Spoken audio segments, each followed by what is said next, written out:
Bedard Patriots Podcast with Nick Cattles. All right, we got a lot of Patriots football to talk about. We got some Cam Newton stuff to talk about. Of course, Julio Jones is not a Patriot. But first, Greg Bedard needs to tell us all about the BSJ app because it is back, baby. Yes, Nick, they are back. Both Apple and Android are pushed through by each company. Thank God. Apple was a little bit of a battle. Thanks for our IT guy, Adam Bertram, for taking care of that. But they are now available. So what people need to do, if you have Google Android, you need to delete the old BSJ app and you need to go into the store, search for it, and reinstall it. It does not upload automatically. On Apple, you need to, hopefully for most of you, it automatically updated. That might not be the case. If for some reason you're seeing part of the old app, part of the new app, delete what you have, go into the App Store, search for Boston Sports Journal. It'll come up. You should be good to go. Nick, I don't know if you're going to believe this. I don't know if I want to jinx it either, but it is now almost 11 a.m. on Wednesday, and I don't have a service ticket since about 1 a.m., which is a minor miracle, because basically what I've been doing every day since we switched systems is at the end of every day, like 1 a.m., 2 a.m., I sit there and I go through every single service request, and I don't have one in the last 10 or so hours. So I'm excited. And there's a lot of what I want people to know is not only can you, is it more BSJ more accessible to you and it's easier to comment and all that through the app, but there's also a lot of bells and whistles that we can do down the road, including news notifications, also notifications for your favorite authors. So if you follow me for notifications on there, like I need to know what Bedard's writing as soon as it happens, it'll pop up on your device. So a lot of good stuff to happen down the road for BSJ. Again, this is just the beginning. There's a lot more that we're going to be announcing this summer. And we're excited. And this is a good first step. This system, I know people will be like, well, I don't like change. I don't like this. I don't have the print function right now. It's all coming. This is a necessary first step, some bumps in the road, but this will be better for everybody long-term. And including now, I think the site is much more readable and the apps are much better. So we're off to a good start there. Yeah, and you also want to keep an eye out for the Father's Day gift deals that BSJ, they're going to have on the site. So keep an eye out for that because, as always, trying to hook up the dads every single year. So, again, if you're looking for a BSJ deal, look at the Father's Day gift deals. That'll be coming up pretty soon. Greg's been working on that as well. All right, let's talk about the Patriots now. We've been talking about Julio Jones, Greg, for the last, month or two. It feels like last 7 months. And really, we've talked about Julio Jones as a possible Patriot going back to like 2-3 years ago because of this fascination of Atlanta kind of declining the Patriots, trying to keep the motor running. Well, now we know the deal is not done. Julio is in Tennessee. You've been saying from the beginning, Greg, you did not think the Patriots were as interested as some may think. What have you heard as far as the deadline got closer in the Patriots' involvement? Not much. They had minimal interest at the end of the day, Nick. And, we talked early on when there were rumors about the Patriots, and we discussed how it was probably just due diligence on their part because the Patriots look into anything. You never know when you're going to get a deal. Now, I'll just tell you one source told me when I asked them at the end of the day, and I sort of gave them my assessment on, Julio and where he was, which if people read BSJ or listen to us, they know that I have serious questions about whether he's in decline or not, because if you watch the film from 2019, he was awesome. He was incredible. I would give up anything for that guy.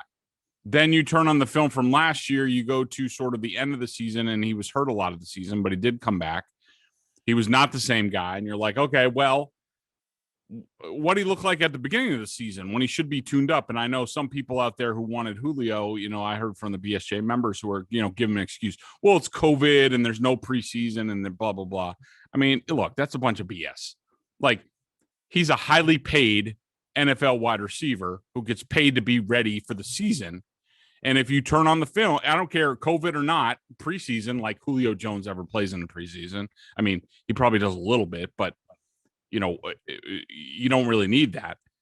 So you go back and you watch the first game of the season, and it's night and day between 2019 and 2020 Julio Jones. And for that reason, and him being 32 and he'll be 33 by the time the Super Bowl rolls around, you have to have serious questions about whether he's in decline. And I think that he's in decline. I think the Patriots think that he's in decline.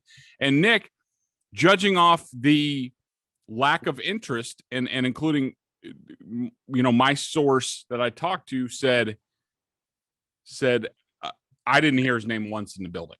Huh. And so, look, that doesn't mean that there weren't discussions that, in other parts of the building, what have you. And I'm sure there were. I'm sure, Julio came available. I'm sure there was some sort of meeting and personnel between Belichick and Ziegler and probably Wolf and Matt Patricia and stuff like that, being like, do we want to get into this? But look, at the end of the day, from all the reporting that's out there, the Titans were the only suitor at the end of the day. They were bidding against themselves. And not only did they give up a second on a fourth, but from what it looks like, they're paying the full freight on his contract, which to me is just a non-starter. Like, I might do the second rounder. Look, you gave up a second for Sanu. Even Julio Jones on his worst days is better than Mohamed Sanu. So the second rounder I can understand, but to pay, $15 million a year for 3 years, maybe for 1 year, I would do it, Nick, because you're like, all right, maybe one more moment in the sun, change does everybody good, blah, blah, blah. The Falcons stunk. That's part of the deal. Sorry. Okay. Yeah. I can understand one year, 15 million, but basically like 3 years at whatever was left, about 45, $48 million on that contract. There's no way I would do that. And I think that's where the Patriots were. I think the Patriots would have been more interested in around third. Let's start out at third round territory. Maybe they might get up to a conditional 2.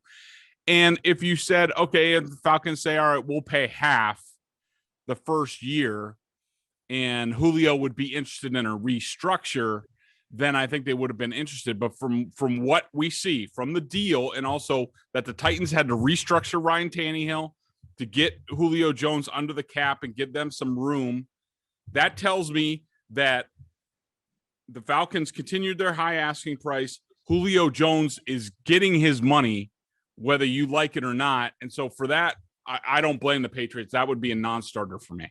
A few quick thoughts. Number one, I thought it was crazy that Atlanta was able to get 2 decent picks and get the money off of their lap. I thought for sure if you're sending Jones somewhere and you get a second and a fourth, and I know there was like a 6th round pick thrown in, whatever with that. But if you're getting a second and a fourth back for Jones, I thought for sure Atlanta would have to pay at least half of the money this year. The fact that they dumped it all on Tennessee's lap, and then Tennessee had to restructure Ryan Tannehill's deal. And I love the idea. I saw Ian Rappaport say, oh, it was a simple restructure for Ryan Tannehill.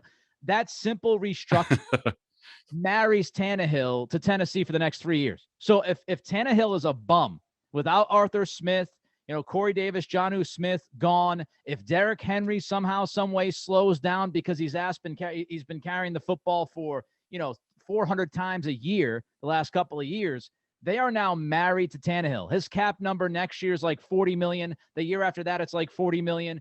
He's got an elite cap number as a quarterback when he's, I would say, a good quarterback. That's number one. Number two, when you look at Julio's deal, people will say, well, the guaranteed money, the brunt of it is this year because the next 2 years, the guarantees drop big time. I think next year he's on the books for like 2.5, 3 million guaranteed.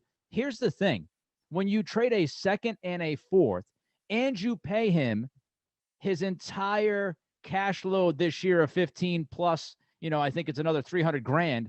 When you pay him that, you know what's going to happen, right, Greg? I mean, if Julio is just good, he's going back and saying, I want another contract extension. Yep. Rip up the next 2 years, give me a new deal. I'll take another 3 years, $45 million. Let's get the deal done. So if you're the Patriots or any other team, and I think this is why there was only one suitor, as you said, and that Diana Rossini garbage of there's a first round pick. There was never a first round pick out there. Can we stop that?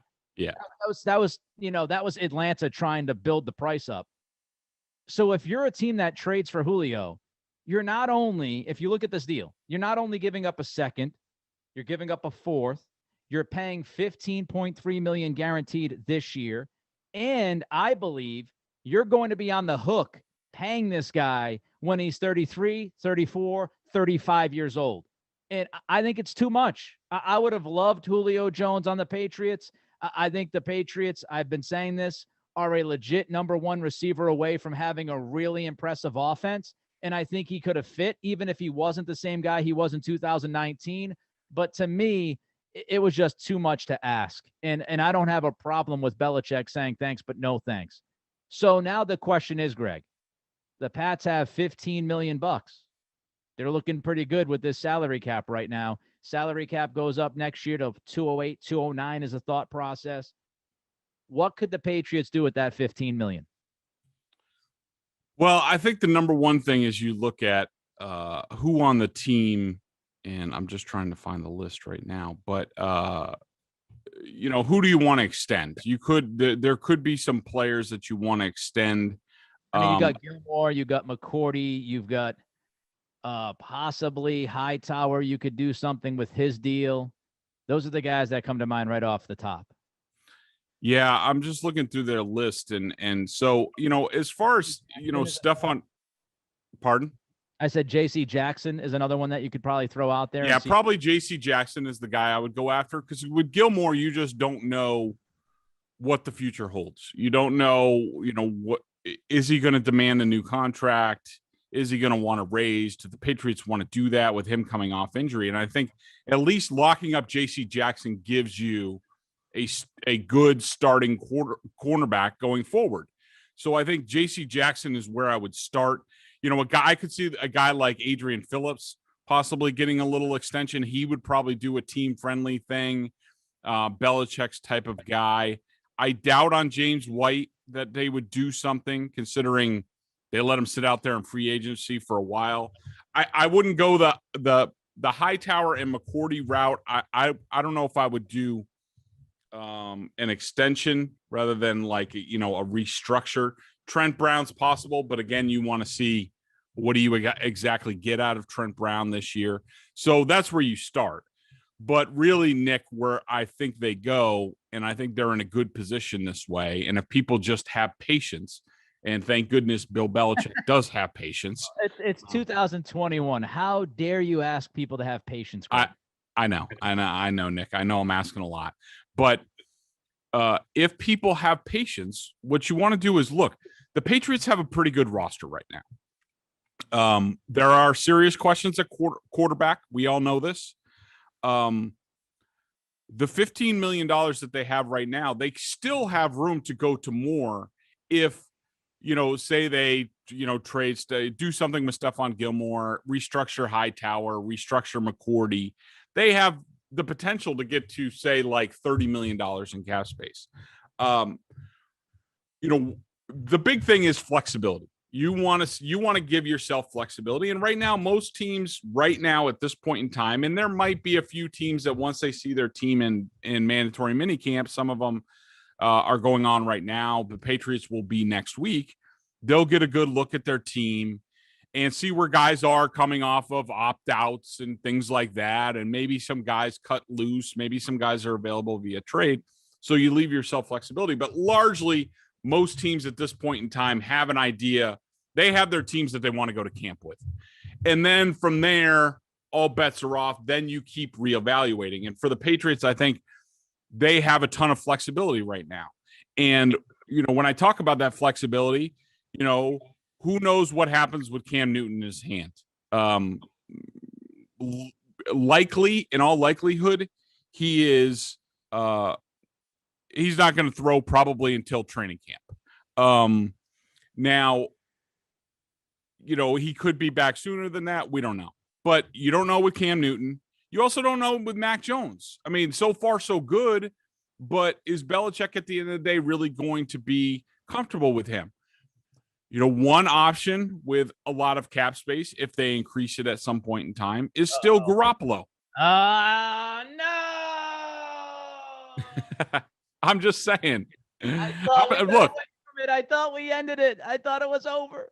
It's not completely. I don't think I ever completely shut the door. But look, I'm not saying it's going to happen. And again, the ball is all in San Francisco's court. And so far, they have tucked their ball and run with it, and they haven't wanted to deal with anybody. But circumstances have changed now. They now have Trey Lance in the building. They're going to have a mini camp. They're going to have a better idea. And, if Trey Lance does well, and I could see Kyle Shanahan over, the July break, basically sitting there and being like, you know what? I just want to go with Trey Lance. And look, they could still have Garoppolo as the backup. We all know that. But you just never know, and maybe Trey Lance, it's promising. It goes into camp. He clearly wins the job. Garoppolo's not happy. You don't know.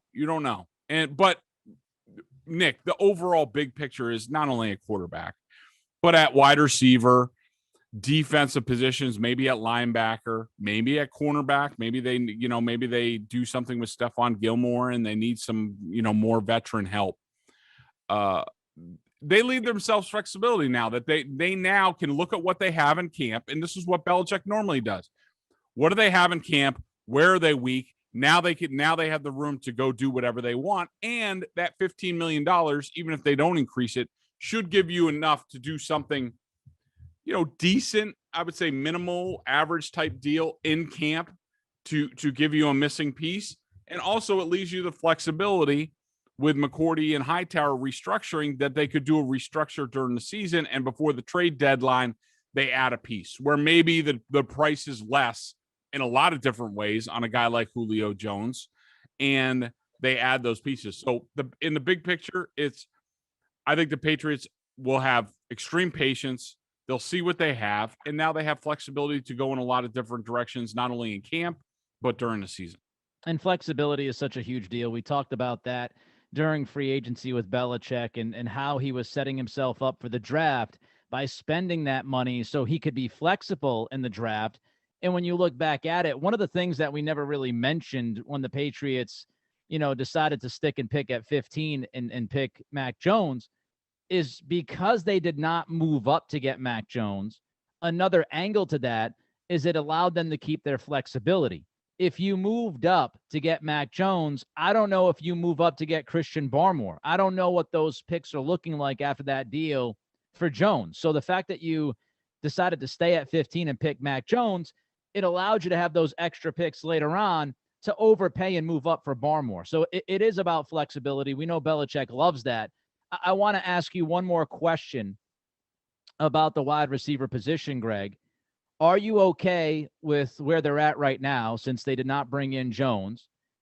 And if you're not, what kind of urgency do you think they may have as the camp season moves along to maybe go out and get a guy? I know a lot of people will bring up Odell Beckham Jr. I don't know if Cleveland is interested in that deal. Maybe they are. But how much urgency do you think they should show at that position over the next month or two? Not much, Nick, in terms of urgency. I mean, unless there are injuries, and with wide receivers, you're always dealing with hammies and quads and groins and stuff like that. But look, they paid good money for Nelson Aguilar. He looks as good as advertised so far in the two practices that we've seen, and we will see another on Thursday, and then 3 practices next week. Kendrick Bourne looks good. They paid a decent amount for him. And they have Jacoby Myers. And then they have, Gunnar Olszewski with his punt return ability is going to have a spot on this team. I think that he has, some potential to develop as a slot receiver. I don't know if he's ready for this year, but I'm good with Aguilar, Bourne, and Myers for now. And plus you have to keep in mind, and we talked about this, I think a couple pods ago, related to the Julio Jones stuff, is that they paid top of the market for 2 tight ends. And so those guys are going to be on the field like 70% of the time. And so, if you do bring in somebody else, where do they fit? Who gets bumped down? Is that warranted? Those are all discussions that they'll have internally. They'll basically be like, well, is he better than what we have? And at this point in time, I don't think they're ready to answer that yet on some of the guys, but I'm completely comfortable with where they are right now. Are they a little thin? Yeah. But look, this isn't fantasy football, and we go through this all the time. You're not going to, in the salary cap era, you are not going to feel great about every single position. Every single position is not going to have talent and depth. It's just part of the deal. And especially if you draft like crap, like the Patriots have the past handful of years, your depth is challenged. And so they put themselves in this spot just like they did the previous couple years where their depth gave out. So, I like that the free agency bought them a middle class on this team and also an upper class. And they got lucky that way, that it all timed out so well with COVID and all that stuff. But look, the Patriots are not going to be gangbusters at every spot. That's just the way it is. And look, are they a little thin on the offensive line depth wise? Yeah, a little bit. But now you got to see if younger players can play. And it's the same thing at wide receiver. Are they a little thin? Yeah, but you don't know. I mean, Nelson Aguilar could be a number 1. Kendrick Bourne could develop into a number 2. And Jacoby Myers has been a solid number 3. And you combine that with a really good offensive line that even our guys Pro Football Focus said should be a top 3, even though they're projecting, Owenu and also, Trent Brown to be out there and consistent and good. That's fine. I mean, I don't disagree with that. I think they'll be at least the top 10, if not top 5 offensive line. That's going to be run-based, play-action-based. You have 2 good running backs right now. And then you have 2 tight ends. And so I think that's plus a good defense. And I think that's the identity of this team. So I think I'm comfortable with where they are at wide receiver. And I think they are right now. With an eye, they'll be looking for deals to make themselves a little bit better. And could they use a 4th, maybe a little bit more veteran option? Yeah. But I don't think they're in any hurry to do anything.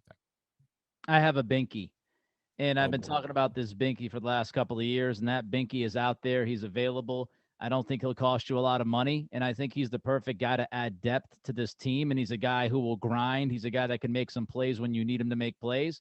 His name's Golden Tate, and I would love them to take a swing on like a 1-year deal, low money, bring him in. He's not a number 1, but as you said, Greg, somebody who could be that, 3rd, 4th guy if you have some injuries. He's had some injuries, but I think he's a solid veteran presence who he can run pretty much all the routes. He can play inside. He can play outside.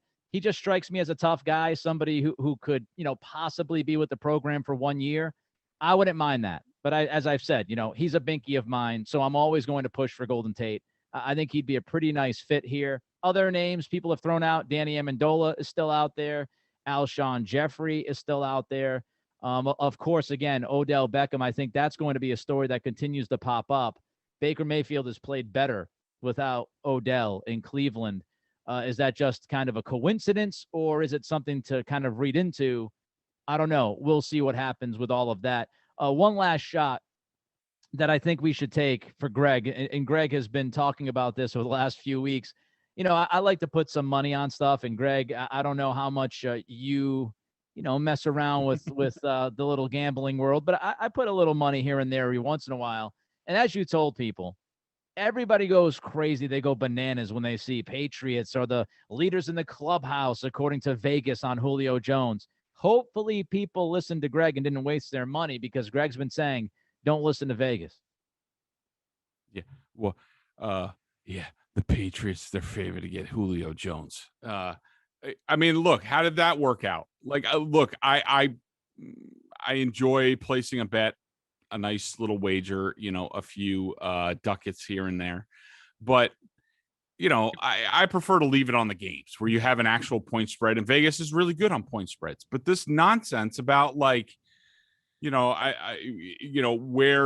Julio Jones going to land? How long were the Patriots the favorite to get him in Vegas? Yeah, Vegas knows something. Yeah, Vegas. Yeah, Vegas, they know. They don't know. and they're just trying to get your money, and it's entertainment, and nobody knew anything. I mean, especially with the Patriots. So like, it just drives me crazy that every time something happens, someone's available on Twitter. They're like, oh, but the Patriots are the second favorite to land so-and-so, according to Vegas. They know stuff. No, they don't know anything. Like, they're just trying to get your money. They're just trying to provide entertainment. It doesn't mean anything. It's just, everything's become so gambling obsessed. It's now like, it's now become like factual, but it's just a frustration of mine. Just listen to the people who know what's going on and go from there. You can't beat the house. All right. Last thing before we get to the member question of the day. You mentioned this a little bit earlier. We didn't dive into it. I want to circle back to Cam Newton, his injury. I don't know. You apparently have heard some rumors out there about Cam's injury. What's the latest on that? Is it more significant than first thought? Is he going to be out longer than we thought? What's going on?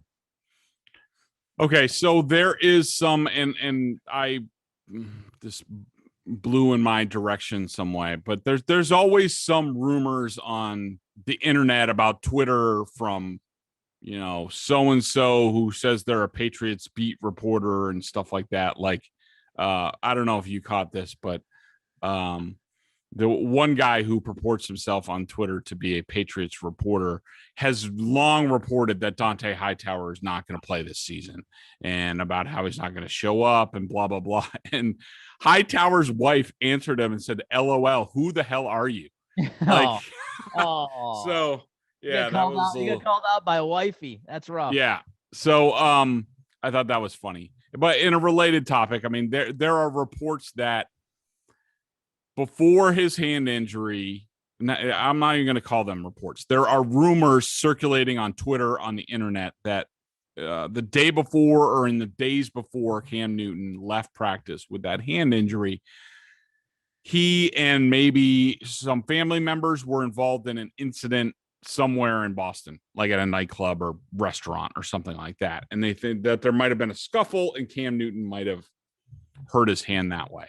I think it's a bunch of nonsense. I haven't even asked people whether it's true or not, because I don't chase down every single rumor. So if you ask me on Twitter, hey, Greg, have you heard anything about this? I'm not going to answer you because it's not a real report. If it comes from a real reporter, I'll probably look to track it down, but I have not asked about this. And really it goes to the heart of, and I heard our favorite radio show talking about this the other day, and I'm sure Jay Stu is now clipping this to play.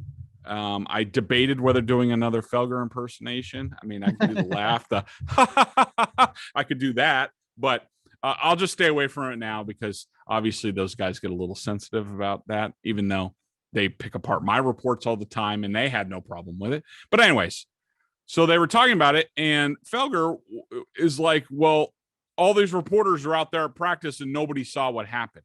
And I explained it on our last podcast, how I didn't see what happened because the quarterbacks were doing a nothing drill closest to us. And I'm sorry, I'm not one of these reporters out there that is going to document every single thing that the quarterbacks do, even though it's very important.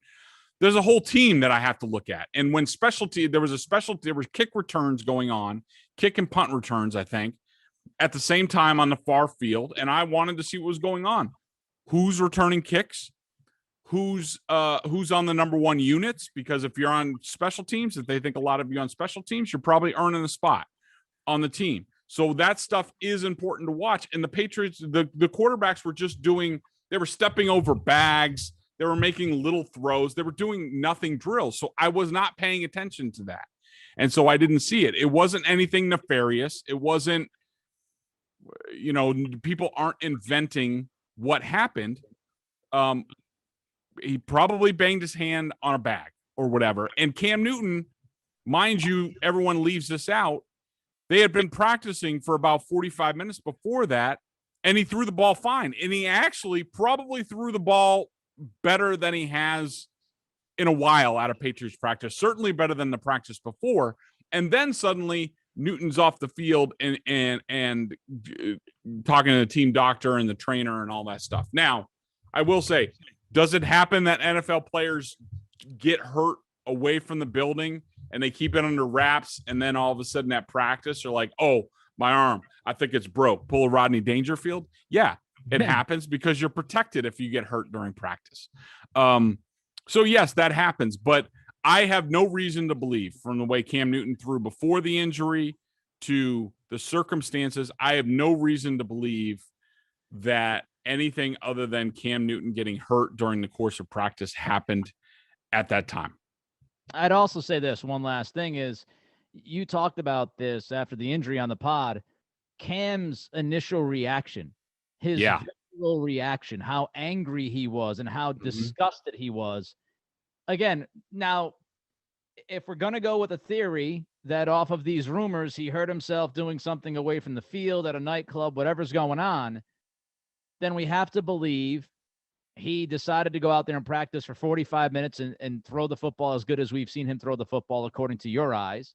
And then we would also have to believe that at the tail end of the practice, Cam decided to orchestrate a theatrical performance to make it look like he was really hurt and disgusted, and in that very moment. That would have to be pre-planned. And I mean, I think we should give him the Emmy right away. Let's give him the Academy Award if that's what he did. So it's not to say that something didn't happen. Maybe something did happen. Who knows? But if something did happen, that doesn't necessarily mean that when that something happened, he got hurt from that something. It might have just been something that happened. And, now we're trying to, cause and affect this thing, which is, taking it another leap, which again, 2021. The BostonSportsJournal.com member question of the day. Check them out at BSJ, $39.99 on their annual plan. Top-notch analysis of all the Boston pro sports. You also get a membership, and you get access to a ton of video analysis from Bedard on the coach's film, direct access to him in weekly chats. The weekly chats, that's where we gather our member question of the day. And Greg, you have one for today. Yeah, I tapped my inner circle of members for a question. I got a couple good ones, and I'm going to go with John T's question because Mike's was a little bit. He asked who would be a surprise cut based on OTAs. I haven't seen enough, and there people haven't been there. A lot of the veterans. So let's wait for veteran minicamp, and then we'll have that discussion after that. But John T asked, how good do you think the defense can be compared to the best defense we've seen here recently? I'll tackle about half that question.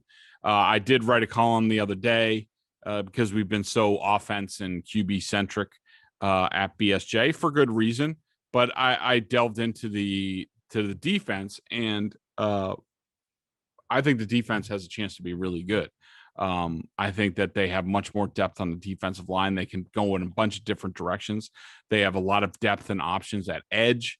They have a lot of depth and option at inside linebacker. That's if you have Hightower. We talked about Kyle Van Noy being there. What can Raekwon McMillan give you? What can Uche give you? We don't know. That's going to play out over the course of the summer.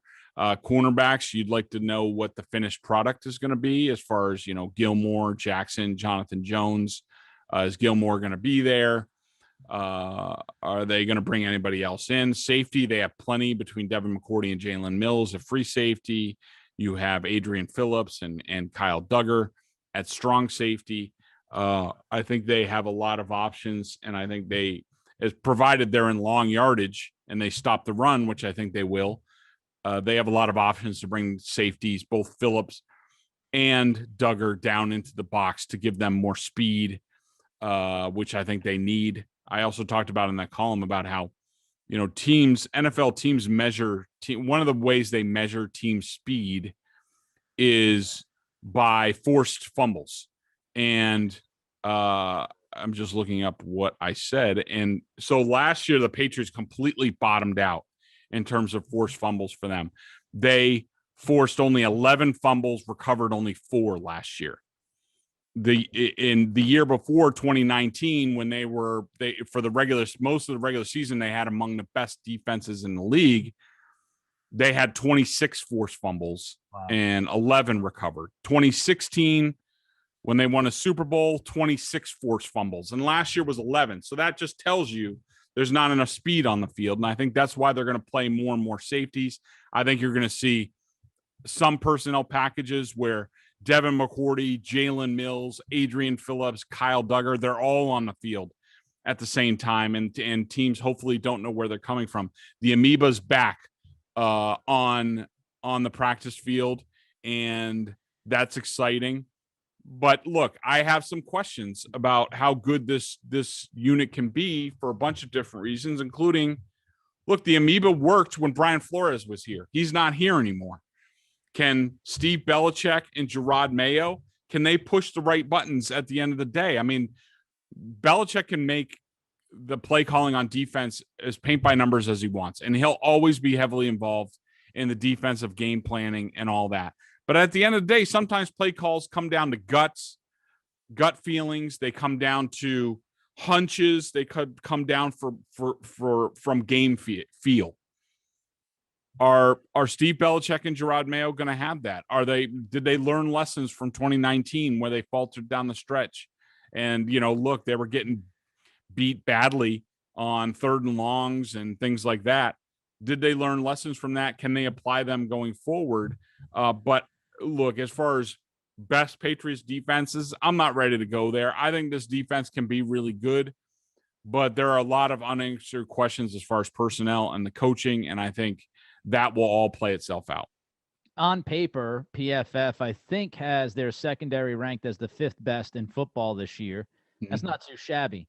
And, listen, I don't know what the play calling will look like. We don't have the answers to the questions you just asked about, Flores' absence and what will Belichick and Mayo be able to do and handle the amoeba defense. When I go into a season, again, this is all on paper, and as we know right now what this defensive unit looks like, I look for 3 things. I look for talent, I look for depth, I look for versatility. And I think the Patriots have all 3 of those things on that side of the football. So they should be good. I don't know if they'll be great. They should be good enough. Let's put it that way. His name is Greg Bedard. I am Nick Cattles. That is the Greg Bedard Patriots Podcast with, of course, Nick Cattles. Everybody enjoy the rest of your day. Greg's going to be out at Gillette again later on in the week. We'll catch up. Till then, be well.